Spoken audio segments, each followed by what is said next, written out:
Bonjour et bienvenue à la cuisine d'Elinoucha, j'espère que vous allez bien les amis. Je partage avec vous aujourd'hui une sélection de gâteaux, une compilation de gâteaux sans four, là, avec du chocolat, facile et rapide à réaliser. Alors je sais que plusieurs d'entre vous n'ont pas le temps de préparer des gâteaux au four. Ces gâteaux-là peuvent être idéaux pour faire plaisir à sa famille et ses amis découvrant l'herbe cet ensemble. On va commencer par des demi-sphères dans un premier temps. Alors la base est commune pour toutes les recettes. Alors je vais prendre du biscuit mixé. Alors prenez le biscuit de votre choix. Moi j'ai pris des boudoirs que j'ai mixés. Et je vais rajouter par-dessus. Alors soit vous mettez de la pâte d'arachide, soit vous pouvez mettre du pralin. Et les deux fonctionnent en fonction de vos goûts. Et on va malaxer jusqu'à ce qu'on obtienne une pâte qui se forme facilement. Entre temps on va prendre le moule demi-sphère, on va venir le remplir avec du chocolat fondu, soit au bain-marie, soit vous le faites au micro-ondes, ça passe très très bien. Et on va remplir les demi-sphères à l'aide d'une petite cuillère. Alors vous pouvez prendre un pochoir et le remplir si vous souhaitez.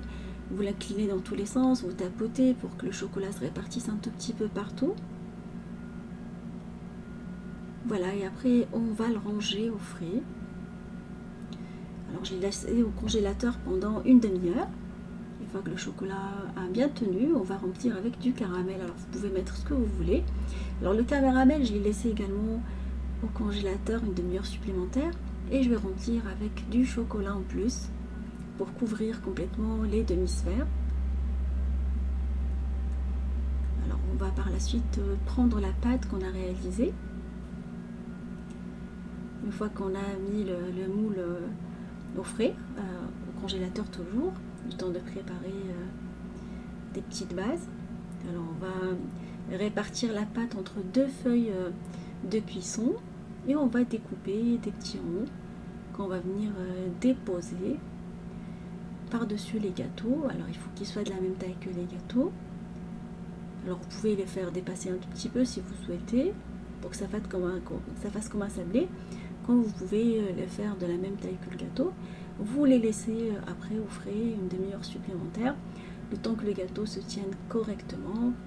Alors je les ai déposés comme des petites sucettes. Ça fait joli, comme ça vous pouvez les mettre dans des caissettes. Voilà, les deux fonctionnent. Alors si il y a des petites irrégularités sur les côtés, je vous conseille de les couper avec le couteau et venir les disposer. Et là, on va passer à la réalisation de petites boules farcies. On va passer à la réalisation d'un deuxième gâteau sous forme d'une boulette qu'on va farcir avec soit des noisettes, du chocolat, des maltesers. Et vous venez fermer la boulette dessus. Alors on va les garder au frais, au congélateur pendant une demi-heure.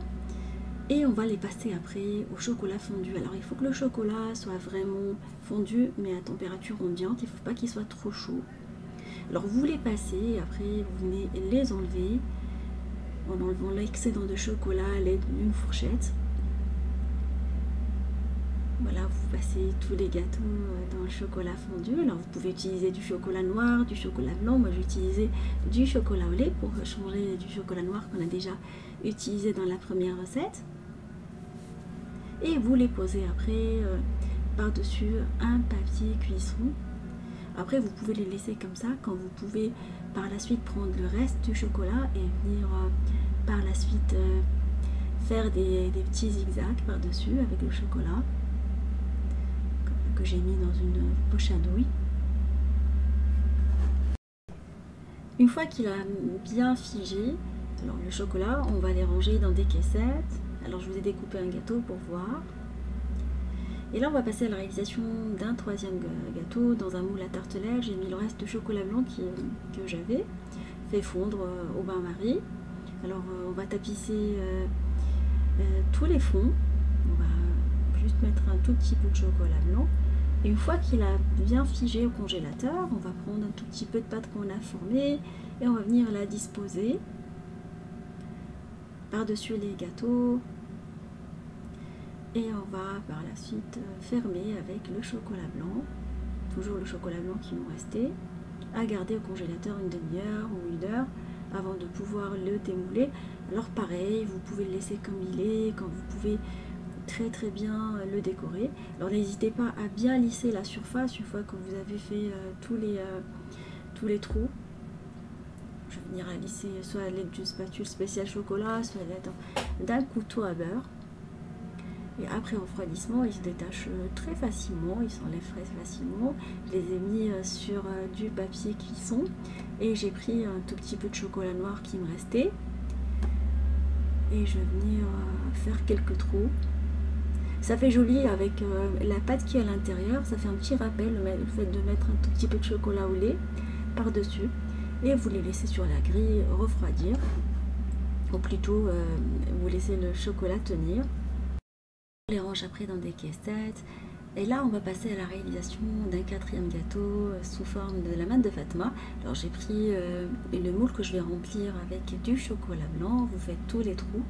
Alors on va remplir le 1/3. On va égaliser la surface et le garder au congélateur pareil que tout à l'heure. Vous pouvez mettre le chocolat de votre choix.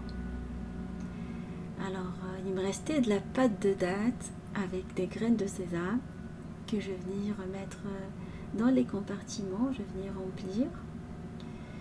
Alors, il faut laisser un tout petit trou par la suite pour remettre du chocolat, il ne faut pas remplir complètement. Comme ça, la pâte de date elle est au milieu de chocolat. Ça peut être du chocolat noir, chocolat blanc, ce que vous aimez comme garniture, comme chocolat. Et la pâte de date elle est excellente avec les graines de sésame. J'ai mis également de la fleur d'oranger. Alors je vous laisserai le lien de la pâte de date qu'on a réalisé déjà ensemble. Et là je vais venir lisser à l'aide du couteau. On va enlever l'excédent de chocolat et les garder au frais. Congélateur pendant une demi-heure, voire même 1 heure avant de pouvoir les décongeler. Une fois qu'on les a décongelés, on les garde au frais. Ils se gardent très bien pendant 1 semaine, voire même 10 jours sans aucun problème au frais. Et le dernier gâteau qu'on a réalisé, c'est avec les restes de chocolat. Alors je vais prendre le chocolat blanc qui me restait d'une recette. Alors vous pouvez mettre ce que vous aimez. Alors je vais mélanger les deux, ça va faire une couleur un peu taupe. Chocolat blanc et chocolat au lait. Il ne me restait plus de chocolat noir. Et on va rajouter dedans de la noix de coco. Alors c'est la noix de coco que j'avais utilisée dans une recette des boules de coco. Je vais rajouter un tout petit peu de biscuit et un tout petit peu d'amande. Et on va mélanger la pâte. Voilà, pour celle-ci, on n'a pas besoin de mettre le chocolat au départ, plus la pâte à part. On met tout à la fois et on mélange jusqu'à ce qu'on obtienne cette consistance. Alors, je vais vous montrer la consistance obtenue. Légèrement liquide, mais pas trop. Et on va remplir les moules avec et la garder au congélateur pendant une demi-heure à 1 heure avant de pouvoir les démouler et les garder au frais pareil que les autres. Et voilà, mes gâteaux sont maintenant prêts. Ils sont vraiment super mignons, faciles à réaliser. Vous pouvez les faire avec ou sans moule. Alors je vous fais des gros bisous d'amour. Merci pour vos messages d'encouragement.